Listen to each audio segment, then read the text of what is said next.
Mr. President, members of the Council, briefing you again on this subject is a grim undertaking.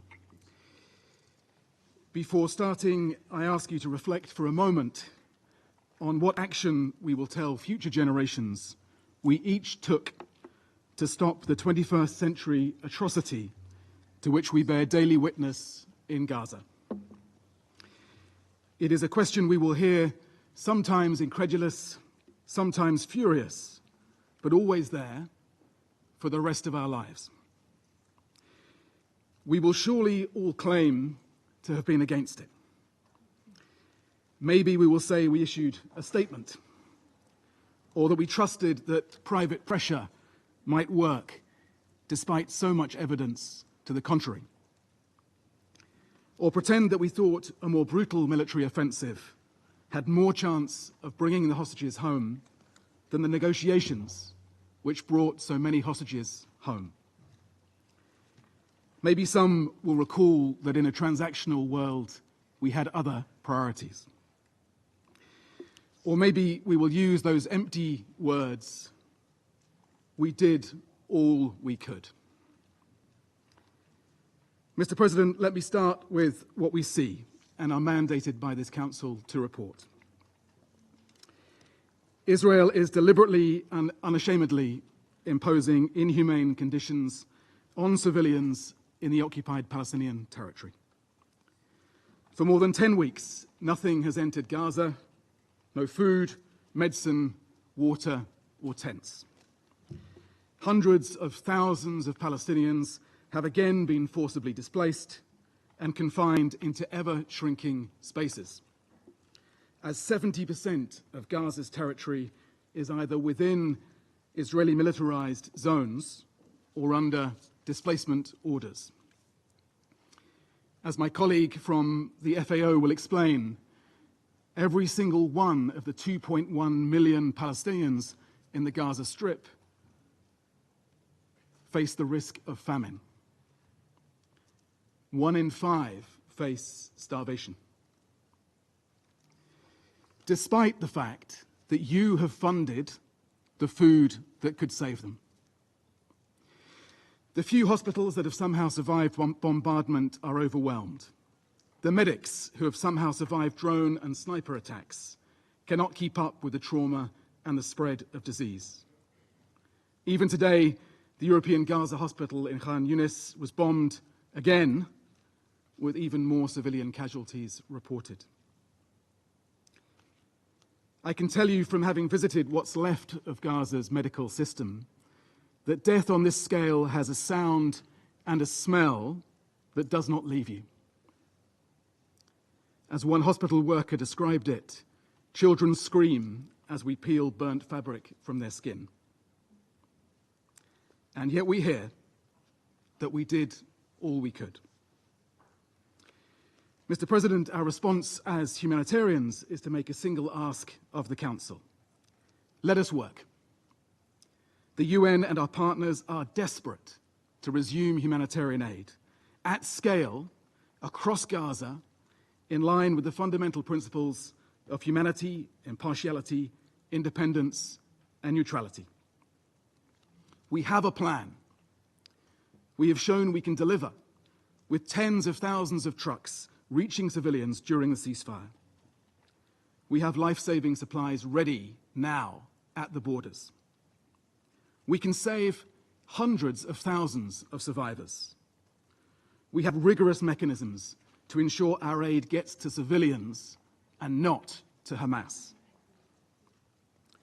But Israel denies us access, placing the objective of depopulating Gaza before the lives of civilians.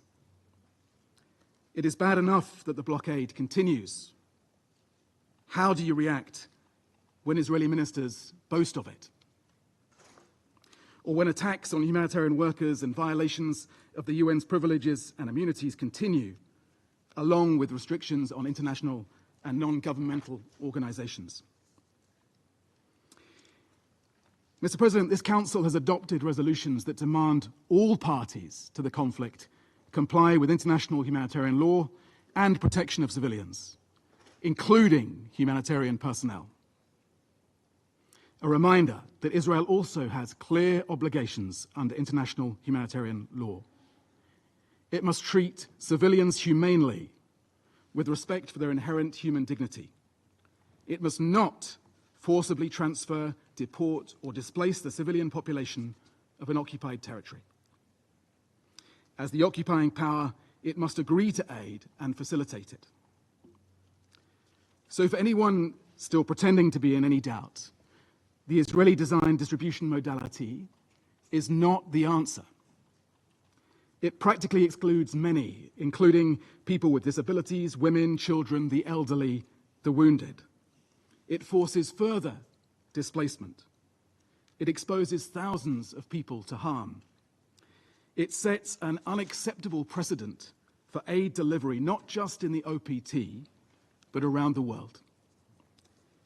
It restricts aid to only one part of Gaza, while leaving other dire needs unmet. It makes aid conditional on political and military aims. It makes starvation a bargaining chip. It is a cynical sideshow, a deliberate distraction, a fig leaf for further violence and displacement. If any of that still matters, have no part in it. Mr. President, for the record, we have tried.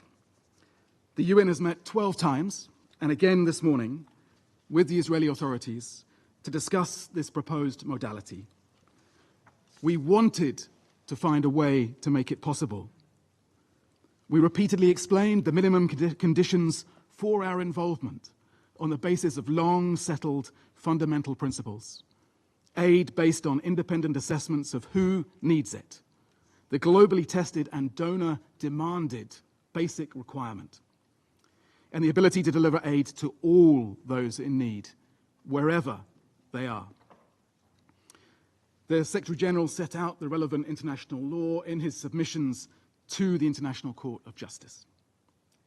And your resolutions have strongly condemned starvation of civilians as a method of warfare and the unlawful denial of humanitarian access. Resolution 2417 demands the Council's full attention to widespread conflict-induced food insecurity. Mr. President, it's not just Gaza. Appalling violence is also increasing in the West Bank, where the situation is the worst in decades. The use of heavy weaponry, military methods of war, excessive force, forcible displacement, demolitions and movement restrictions. Ongoing illegal settlement expansion.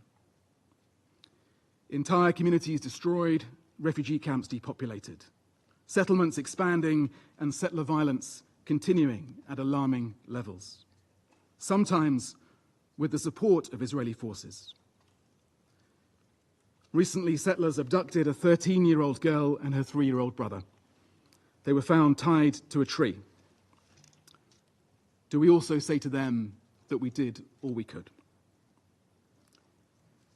Mr. President, there is, I fear, a broader context here. For the past 19 months, Palestinian journalists, civil society, and individuals have live-streamed their destruction to the world. Many have been targeted and killed for their testimony. And during this time, international aid workers have been the only international civilian presence in Gaza, watching and reporting the unfolding horror. We are your eyes and your ears. And be in no doubt that we feel the weight of that responsibility, to you, to the communities we serve, and to the world. And so we have briefed this Council in great detail on the extensive civilian harm that we witness daily. Death, injury, destruction, hunger, disease, torture, other cruel, inhuman, or degrading treatment, repeated displacement on a large scale. We have described the deliberate obstruction of aid operations and the systematic dismantling of Palestinian life and that which sustains it in Gaza. So you have that information. And now the ICJ is considering whether a genocide is taking place in Gaza. It will weigh the testimony that we have shared, But it will be too late. Recognizing the urgency, the ICJ has indicated clear provisional measures that must be implemented now. Yet they have not.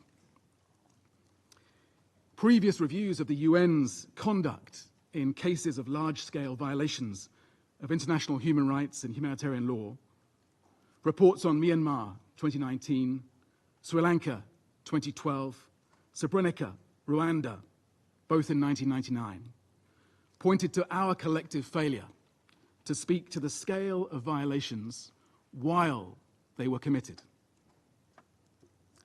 So for those killed and those whose voices are silenced, what more evidence do you need now? Will you act decisively to prevent genocide and to ensure respect for international humanitarian law? Or will you say instead that we did all we could? Mr. President, this degradation of international law is corrosive and infectious. It is undermining decades of progress on rules to protect civilians from inhumanity and the violent and lawless among us who act with impunity. Humanity, the law, and reason must prevail. This Council must prevail. Demand this ends. Stop arming it. Insist on accountability. To the Israeli authorities, stop killing and injuring civilians. Lift this brutal blockade. Let humanitarians save lives. To Hamas and other armed Palestinian groups, release all hostages immediately and unconditionally. Stop putting civilians at risk during military operations. And for those who will not survive what we fear is coming, in plain sight, it will be no consolation to know that future generations will hold us in this chamber to account. But they will. And if we have not seriously done all we could, then we should fear that judgment. Thank you.